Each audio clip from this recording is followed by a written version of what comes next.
Hey everyone, and welcome. My name is Zara, and today we're going to be talking about a serial killer, but not just any serial killer. This one is an angel of death. Okay, so let's talk about trust. When you have to put a loved one like a parent or a grandparent into a nursing home, you're putting an incredible amount of trust in the people who work there, right? You see them as these angels, guardians who are supposed to watch over your family when you can't be there, especially when they're asleep. But what if one of those angels was actually a monster? For nearly a decade in a few small towns in southwestern Ontario, that's exactly what happened. A nurse, a caregiver, was secretly a predator. And the wildest part of this whole story, the only reason she ever got caught is because she confessed many times. Her confessions were so horrifying that it kicks off this chain reaction that uncovers one of the worst serial killers in Canadian history. This whole case is kind of backwards for a true crime story. Usually the big mystery is, the whodunit. But here, the killer literally handed herself over. So what makes this case so upsetting is how this was even possible. How does someone who takes an oath to heal people turn into a cold-blooded murderer? This isn't just a story about a murderer, though. It's a story about a system that was supposed to protect the very people she was being paid to look after. This is the story of Elizabeth Wettlaufer and the 14 people whose lives she ruined.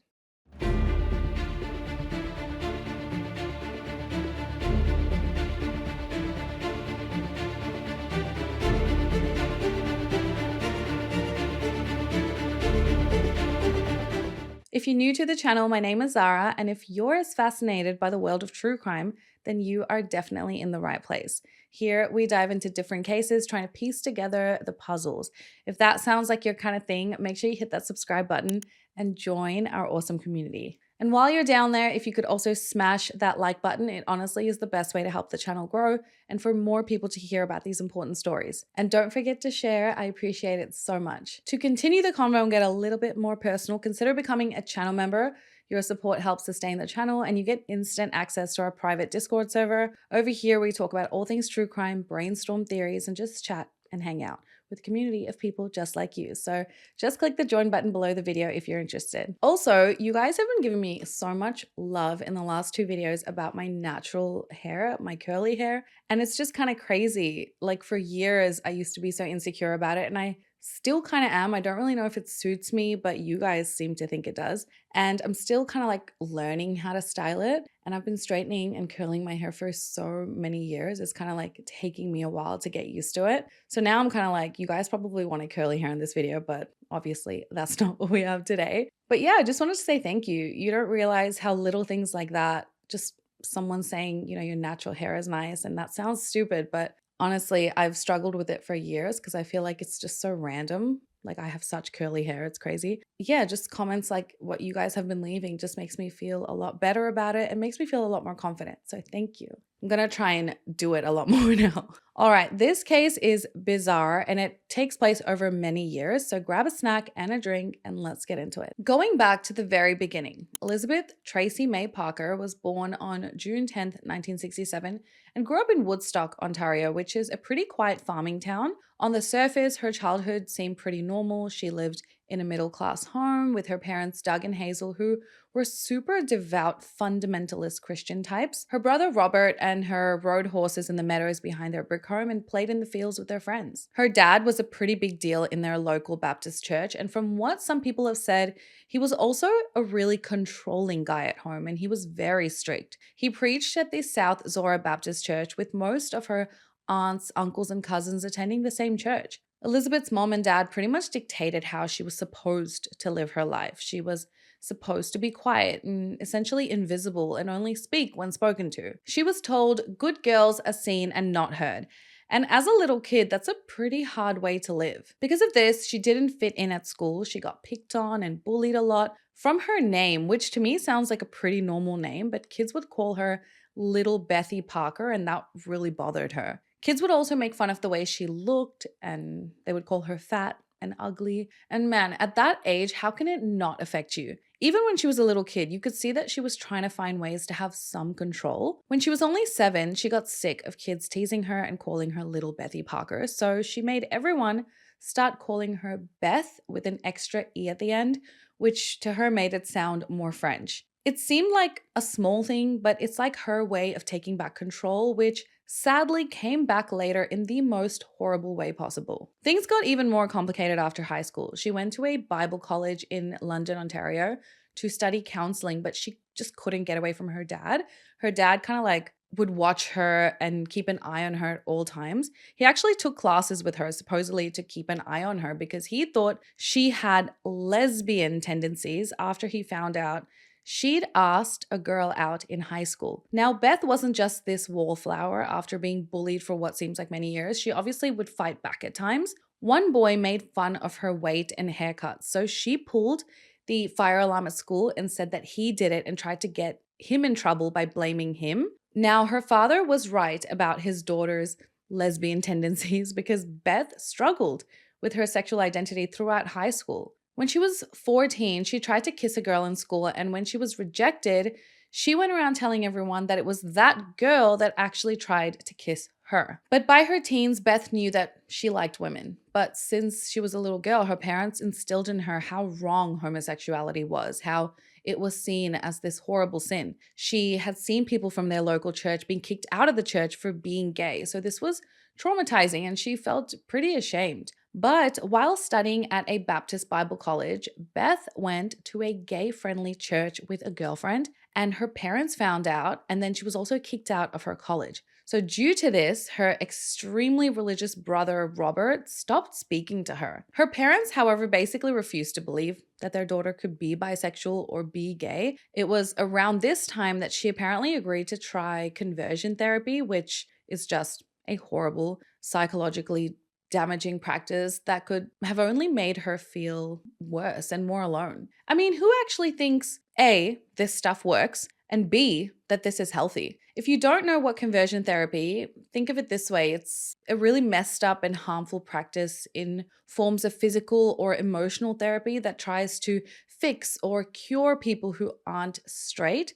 It's not real therapy. It doesn't work, and major medical groups have said it's dangerous and just causes a ton of pain for the individuals that are forced to go through it or that even try to go through it by themselves. As you can imagine, this type of therapy and her parents' views, together with how she was treated by her peers growing up, only made Beth extremely angry and feel more alienated. However, she came out of this conversion therapy claiming that she was closer to God and that she would never do it again, asking her friend to pray for her. So, how did Beth end up in nursing? It wasn't some calling from God, obviously. Her life was kind of a mess and she just needed a steady job that paid the bills, really. According to her, the whole caring for people thing was never really part of the plan. In 1991, she graduated with a minor in counseling, and then she enrolled in a nursing program at Conestoga College in Stratford.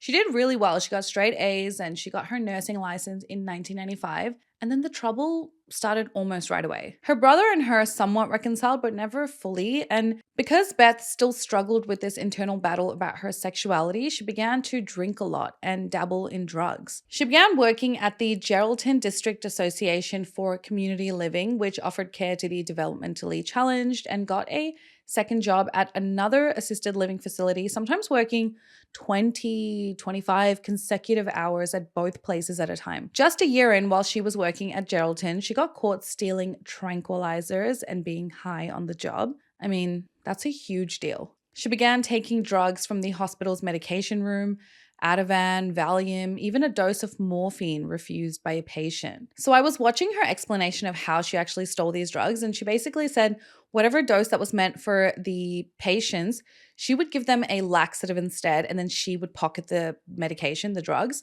And then another thing was apparently unused drugs that patients refused or something like that would go into a specific container and it would like go in and you wouldn't be able to get it out. But she was like, if you shook it this certain way, you could get the drugs out. So she would do that and then pocket it. But the other nurses and staff thought that the drugs went into that specific container that you couldn't get the meds out. And then another way she would do it was there were certain patients that could request medication, could request morphine for pain on a request basis as opposed to schedule timing. So she would just be like, oh, the patient requested it. And then she would pretend to give it to the patient, but she would pocket the drugs. So she was crazy already. But when she was confronted about the drugs being missing, she tried to spin it as a suicide attempt. She got fired, obviously, but this is where we see the first big crack in the system that's supposed to protect patients. The College of Nurses of Ontario, the group that regulates all the nurses, only suspended her license for 6 months, saying that she had to stay sober to continue being a nurse. After that, she got some letters saying she was all better, and then they just let her go back to work without any marks on her nursing record. I believe during this time, she actually threatened to sue the Nursing Association, claiming, I was having a suicide attempt and now I'm going to sue you guys. And I guess the association didn't want to deal with it, so they kind of just gave her a slap on the wrist, which, allowed her to go on to commit many more crimes. This was the first of so many missed chances to get a dangerous person out of this line of work. In February 1996, she got a new job at Christian Horizons, which was a group home for people with disabilities. And although she was working as a support worker, not a nurse, she was encouraged to use her nursing skills. So she was teaching other employees how to give medication, ensuring safe and correct doses of meds, and moving elderly patients safely. And this became the pattern for her whole career. The system just kept treating her terrible behavior like these little problems they could manage, instead of seeing her for the massive threat she was. Every time she got a slap on the wrist instead of a real consequence, the system was basically giving her a green light to keep going, setting the stage for all the horror that was to come. Soon she began attending services at South Zora Baptist again, where her dad was a pastor, and over here she met a truck driver named Donnie Wettlaufer. They fell in love quickly, got married within a year, and then they moved into a small white house and lived happily ever after. Not. Although the next few years went okay, she maintained a steady job, she maintained her marriage, and remained sober. By 2006, it went south again. She was now 39 years old. She was struggling with being sober, struggling with her sexuality once again, something that obviously truly never went away. And she began to go online, looking for something to make her feel right again. She began talking to women online, and these online chats weren't just friendly, they were romantic. She began hearing voices telling her to make things right with God. She would recite Bible verses out loud to distract from the voices in her head. She couldn't interact properly with her peers, and this made her really angry. She began to fantasize about killing people, her coworkers, her psychiatrist, and her patients. This was a way to release her anger. In these fantasies, she had all the power and control. During this time, she got multiple warnings about the medication dosages she was giving to patients, and she even had a 1-day suspension to let her managers investigate the claims that she was emotionally abusing patients. By mid-2006, she ended up taking leave and checking into a psychiatric hospital for 2 weeks. There, she was diagnosed with depression, antisocial adult behavior, and borderline personality disorder, and given antipsychotic sedatives and an antidepressant. On top of all of that, she was addicted again to alcohol and opioids and was constantly in and out of rehab. By that point, her personal life was now a total train wreck. Her marriage to Donnie ended in early 2007 after he found out that she was in an online relationship with another woman. Later, Beth would say that all the stress and anger from her marriage ending was a big turning point for her. But at the same time, I feel like it was also a bit of a relief for her when her marriage ended, because that's not what she truly wanted. So picture it. It's June of 2007. Beth is separated. She's broke, and she's struggling with addiction and severe mental illness. She then left her job at Christian Horizons after working there for 11 years to move to New Brunswick to live with her online girlfriend, the same one that she cheated on Donnie with.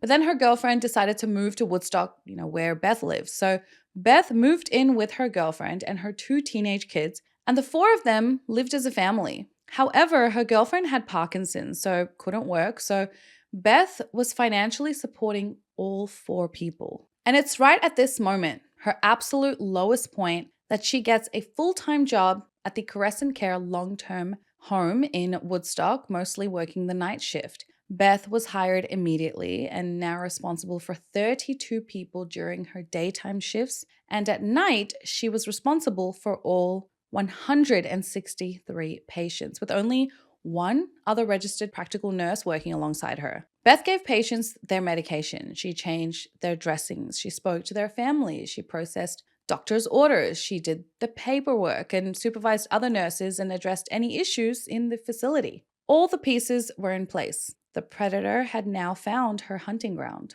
During this time, she also began posting poetry online under the pen name Betty Weston. Her poetry was very, very dark. She often stayed up at night writing these chilling words. It didn't take long for her to start acting out her poetry in a way. At first, she was kind of just experimenting on patients, because that's just what you do. Between June and December of 2007, she injected two sisters at Crescent Care, 87-year-old Clotilde Adriano and 88-year-old Albina de Medeiros, with insulin. The doses weren't enough to kill them. She would just watch what was happening to them. To be honest, she didn't even know what doses were appropriate for what body weight. She didn't know what dosages could kill someone. It was like she was just practicing, figuring out how to turn a medicine that saves lives into a murder weapon. Insulin causes a patient's blood sugar levels to drop, but it's virtually undetectable in the blood. She would call this feeling, this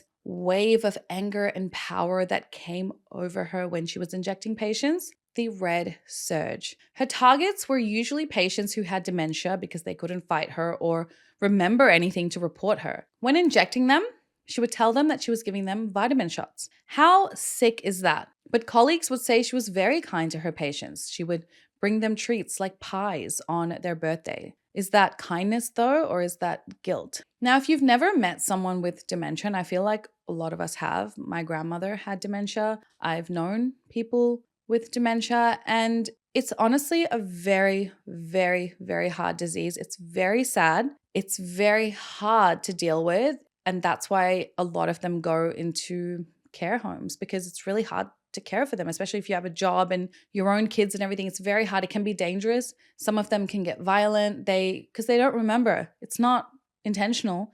They don't know what the hell's going on.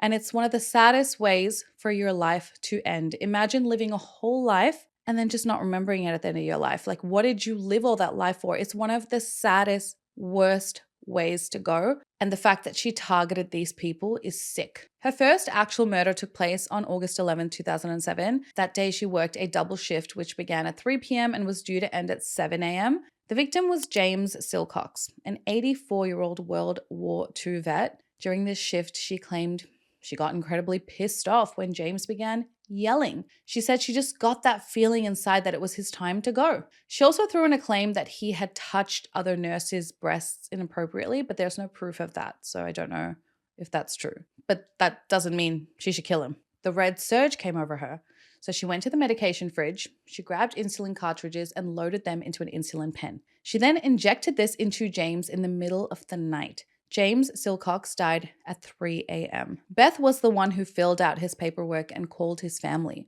The doctor ruled it death by post-surgery embolism. I believe he actually went into the care home for care after he got hip surgery.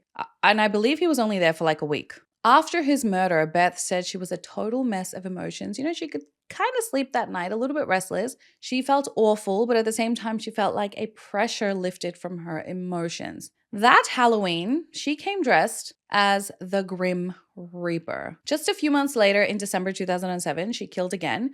Her second victim was Maurice Grenat, who was 84 years old. She used the insulin once again. Beth and her girlfriend had split up during this time, so her performance at work was affected. She skipped shifts and made medication errors once again. Just like with James, Beth would later claim that Mo fondled her and other nurses. Again, there was no evidence of this. By early 2008, her divorce from Donnie was finalized and she now had a new girlfriend. During this relationship, she made her first confession. One day, she tells this new girlfriend that she had killed 2 people in her care with insulin overdoses and that she tried to kill another. Instead of reporting this to Crescent, or even better, the police, her girlfriend simply said, "Don't do that anymore. You don't want to get caught." So Beth was like, sick, I can get away with this. And she attempted to murder another 2 patients, 60-year-old Michael Priddle and 57-year-old Wayne Hedges, later that year. However, Michael luckily survived and would pass 4 years later, and Wayne also survived. Now, all this killing is pretty tough work, so after a bit of a break, her killing ramped up big time between 2011 and 2014. Still at Crescent Care, she murdered 5 more residents. At the end of 2011, she murdered 87-year-old Gladys Millard, 95-year-old Helen Matheson, and 96-year-old Mary Zurowinski. She had this completely twisted logic that she used to pick her victims. She said she went after Helen because she seemed to be waiting to die. So she actually bought her blueberry pie and ice cream before she injected her with a fatal dose of insulin. She chose Mary because Mary, who had dementia, told her that she was going to die that night. So Beth took it as some type of sign. During this time, she continued to pray and pray, hoping her devotion to God would control her actions. In 2013, she murdered 90-year-old Helen Young. She chose Helen because she was apparently very difficult and kept telling the nurses, she kept walking around the care facility saying, I want to die, I want to die. So Beth's rage just boiled over. She thought to herself, okay, you're going to die. In October 2013, she goes and confesses to her pastor that she killed Helen. His response? Prayer. Together with his wife, they grabbed Beth's hands and prayed with her. He said, "This is grace. This is forgiveness. But if you do it again, we will have to report you." So of course, Beth's like, cool, I just won't tell him again. So in early 2014, she confessed to an ex-boyfriend.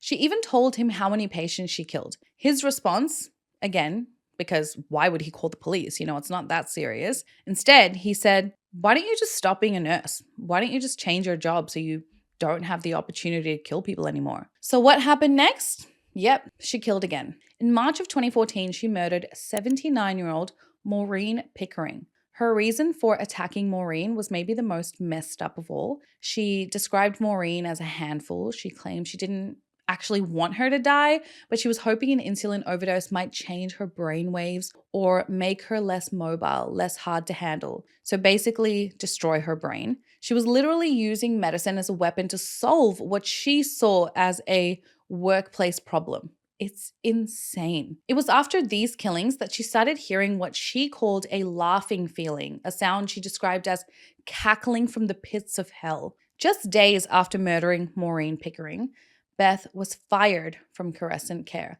But get this, she wasn't fired for murder. No, she was fired for a bunch of unrelated mistakes with medication.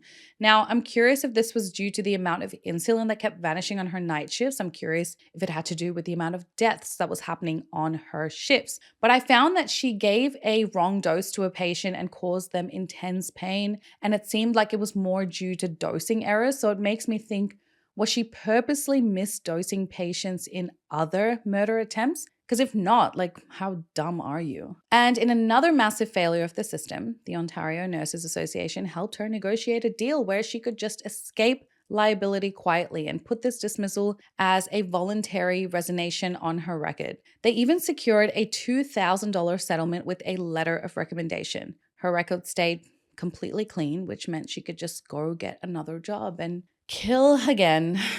So she's out of Crescent Care, but she finds a new job almost immediately at Meadow Park facility in London, Ontario. Almost immediately, she began stealing morphine to get herself high. And there, in August 2014, she murdered her last victim, 75-year-old Arpad Horvat, who went as Art. She claimed he was mean and that he fought, the first needle. Oh, what a bad guy he was, fighting the person that was trying to kill him. Even after she stopped working full-time at one place, she kept attacking people. She started working for a nursing agency called Lifeguard Home Care and doing private home care at St. Elizabeth Healthcare. She tried to murder 77-year-old Sandra Towler at a retirement home and 68-year-old Beverly Bertram in the woman's own house. Her need to kill wasn't tied to one building. It was tied to her having access to anyone who was vulnerable, anyone who she could inject. When she learned her work at St. Elizabeth would involve caring for diabetic children, she resigned from that job. She didn't trust herself not to murder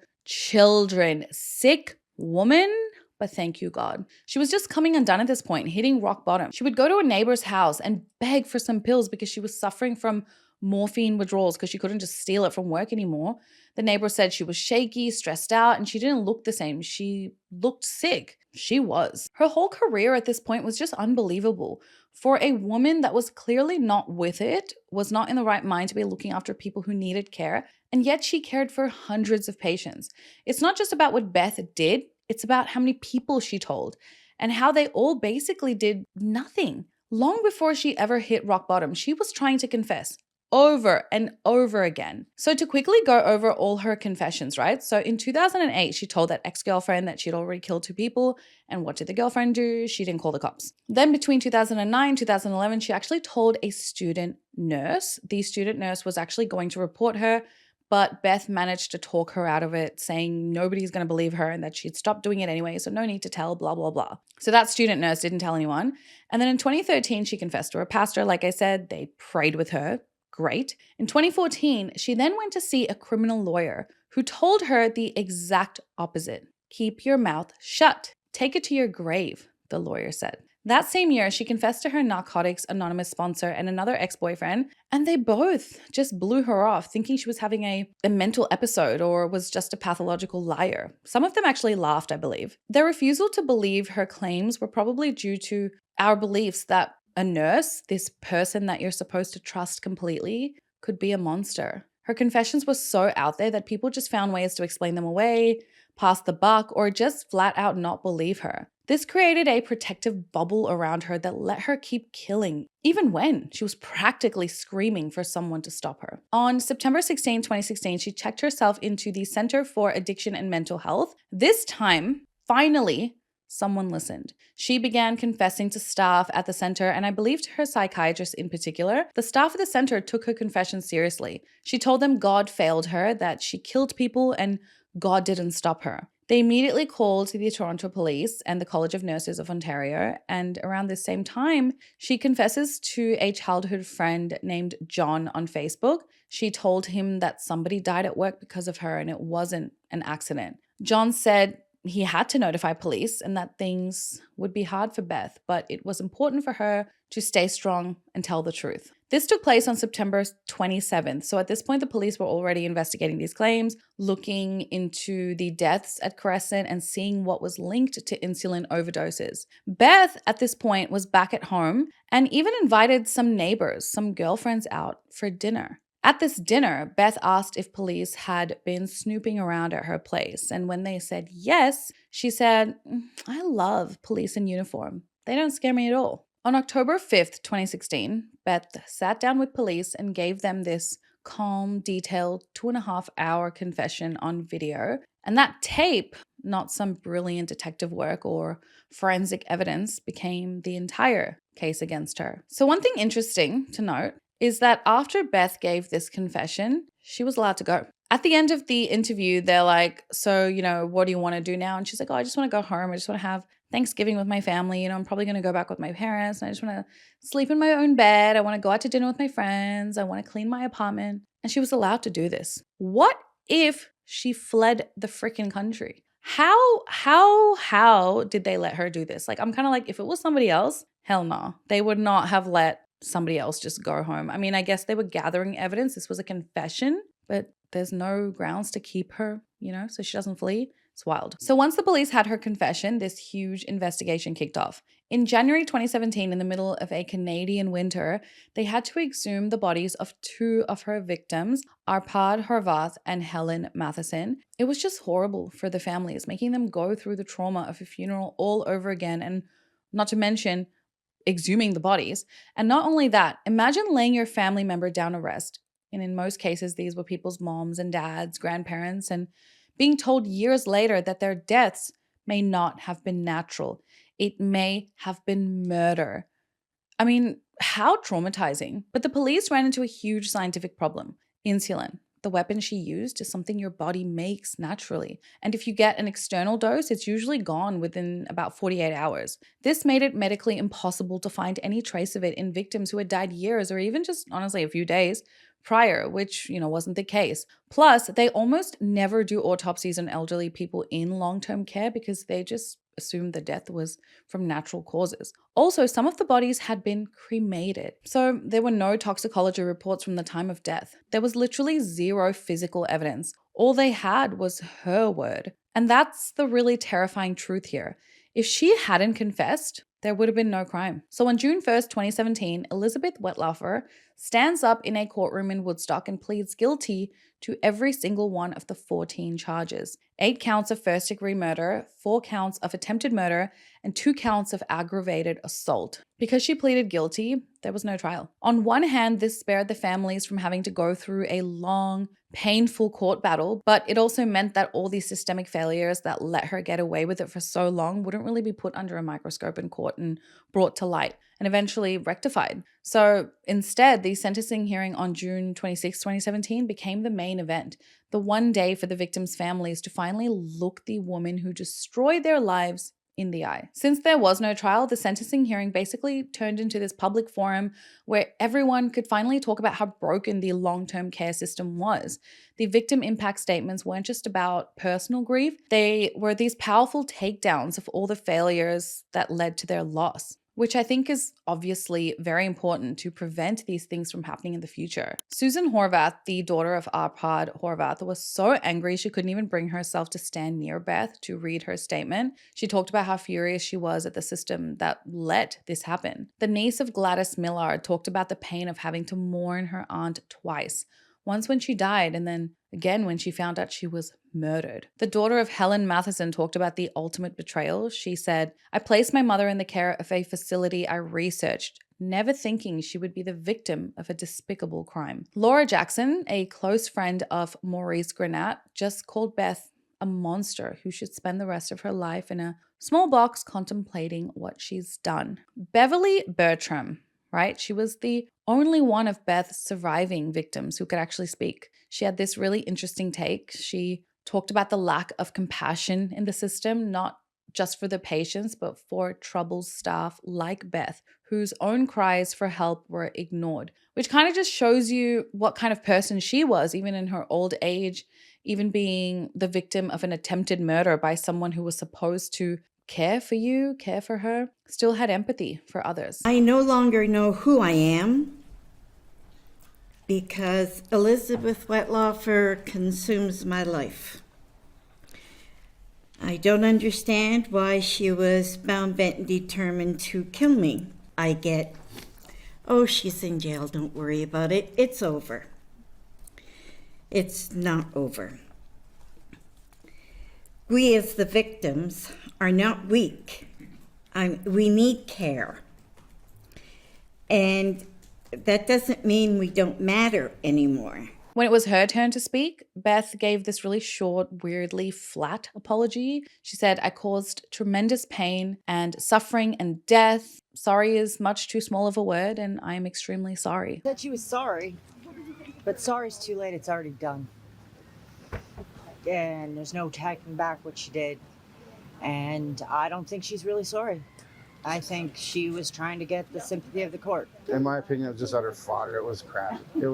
She's trying to make amends for something that you can't make amends for, something that you calculated, something that you did. You can't just say, sorry doesn't cut it. Sorry doesn't cover it up for me. I feel now that my nightmare is over. My dad is...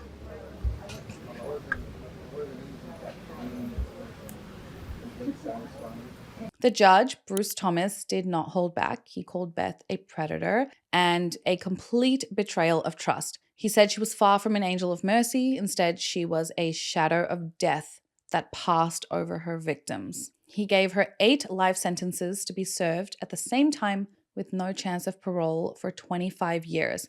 And in his final words, the judge said what everyone was thinking. He said, "Without her confessions, I'm convinced these offenses would never have been brought to justice." So Beth's in jail, but the story doesn't end there. Not even close. Her sentencing was the start of this huge, painful public conversation. In August 2017, the Ontario government launched the public inquiry into the safety and security of residents in the long-term care home system. And after 2 years of digging, the inquiry put out its final report, and its main finding was just so bad. It was saying that Beth's crimes weren't the fault of one single person, but of deep systemic vulnerabilities. The system itself was basically her accomplice. Isn't that crazy? The report laid out a whole list of failures, right? The way they managed medication was a joke. Insulin, her weapon, wasn't tracked like narcotics despite it being able to be used dangerously. I know potassium is another drug that can kill, so is that a tracked med? If insulin wasn't, imagine how many other drugs that can kill are just left out for anyone to grab. The insulin in Crescent was not monitored or tracked, so it was super easy for Beth to steal and use it without anyone noticing. The homes were always understaffed, which often meant that Beth was the only registered nurse on the night shift in charge of dozens of patients with nobody checking her work. I mean, have you guys ever been to a hospital or, stayed overnight at a hospital, and then if you're walking through the halls, have you ever seen when they go get meds? Like, there's always two nurses. At least here in Australia, there's always two nurses that go. Even if you're asking for something like Panadol, right? Like, there's two nurses that go. And I've seen them. They go into the medicine cabinet. Like, when I gave birth, I remember asking for something, maybe Panadol, something like that. But I also walked, like, with my baby. I was, like, walking down the halls. And they were in the medicine room and they were like, hold on, we're just grabbing your medicine now. And I remember it was two nurses and they both go together. They both like get the dose or whatever. And then they check with each other. And then two nurses are there when you're getting the medicine dose. So that's like a really safe way to ensure there's no freaky nurse trying to kill people. The way they hired and disciplined people was broken. Employers didn't share information. So she could get fired for making mistakes and just go get another job with a clean slate. Imagine was on her record, like it should have been. A record that future employers were obligated to check. She would never have been near another patient again for stealing drugs, for being intoxicated on the job. No employer would want that. And the groups that were supposed to be overseeing everything from the College of Nurses to the coroner's office just failed to investigate all the red flags and unexpected deaths seriously. I mean, just because they were old, it's like, yeah, these people just pop off constantly on this person's shift. Like, I get that they're in an old age home and, they sadly die of old age, but sometimes it should be checked. So the inquiry came up with 91 recommendations for change, basically a whole roadmap to try and stop something like this from ever happening again. They called for more money, more staff, better security and tracking of medications, better training for staff on how to spot and report potential harm, and a much more thorough process for investigating deaths in long-term care. The case didn't just wrap up with the inquiry report, though. The real ending is the ongoing and mostly unresolved fight to actually make those changes happen, hopefully one day soon. The families of her victims are still fighting, suing the homes and organizations that failed their loved ones, and I hope they get whatever they deserve. Elizabeth Wettlaufer is in prison, but the conditions that allowed her to get away with murder for so long are still a threat. Her victims weren't just killed by one evil person. They were failed by an entire system that just didn't see, didn't listen, and didn't protect. Their story isn't just a tragedy, it's a call for a huge change in how we take care of the most vulnerable people in our society, including children, because Elizabeth wasn't the first to do this and won't be the last to try. And for a lot of people, that call still has not been answered. Imagine when your loved ones are in a long-term care facility, how would you feel? Now, during the time Elizabeth worked in Crescent, another 180 people died during her shifts, okay? It was an old age home, yes, of course. Many of them were old, nearing the end of their lives. And yes, many deaths, well, all deaths would have been assumed as due to natural causes. But how do we truly know? Don't you guys think that 8 victims in 8 years is extremely low given how many patients she had access to? I don't know the mind of a killer like her, but I mean, this red surge only came over you every 12 months or so. Doesn't seem right. Or even if she killed a few people in a short span of time and then resumed months later, does it make sense? Like, it doesn't make sense. People in old age homes can be hard to deal with. 2 of my grandparents actually lived in aged care facilities. I've seen some shit. I've seen patients get angry, throw things, spit on carers, yell, escape the facility. I've literally seen this. I used to go visit my grandma like twice a week, and she would tell me, oh, here goes another one, or tell me what happened at night. It was scary. To be a carer is hard, but also to be a normal human being one day, and then suddenly you're old, and now you're living in a group home, that cannot be easy for the elderly either. Going from living with your family to just living alone with a bunch of strangers, come on, losing your sense of independence, feeling like a burden, it's just a whole fucked up situation, and they are the vulnerable ones in this case, and that's why they're in the care homes. Being a carer is incredibly difficult. To withstand and deal with the challenges that come with the job takes a specific type of person. So someone like Beth, you're telling me, dealing with these challenges, especially difficult patients with dementia, you're telling me that she only lost her cool 8 times? I just don't buy it. She was killing these poor people for her own gratification, to extinguish her own anger. Anger at her parents, at her brother, at her failed relationship, her peers, anger at the world. In a way, she didn't deserve a tough childhood, being punished for, who she chose to love, being bullied